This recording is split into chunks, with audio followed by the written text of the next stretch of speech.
How to fix Roblox login error. Hey there, welcome back to our channel. So if you're having trouble logging into your Roblox account on your Android device, here's how you can fix it.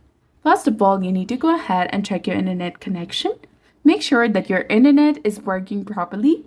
You can test your internet speed by opening a browser and searching for internet speed test.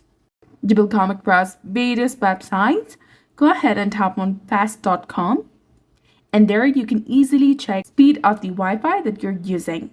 And if your internet is not working well, try turning on airplane mode for 20 seconds and then turn it off again. You can also try switching between Wi-Fi and mobile data as well.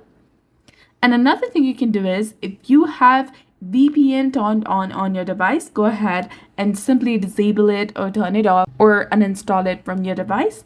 And you can also check the Roblox server status. For that, open your browser, search for down detector, go to the downdetector.com website. From here, simply search for Roblox. So by going to this website, you can check the server status of Roblox.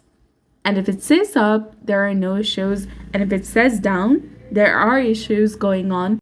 Another thing you can do is you can go ahead and clear the Roblox data and cache. For that, open your system settings, scroll down and go to apps. From here, simply search for Roblox application.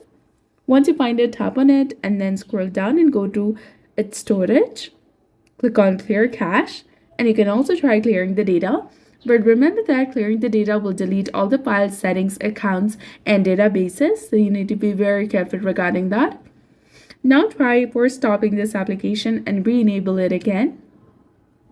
And lastly, also try uninstalling the application and reinstall it using your Play Store or App Store according to your device.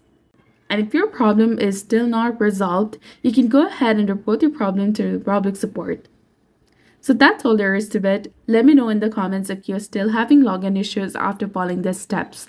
So if you found this guide helpful, please like, share, and subscribe. Thanks for watching.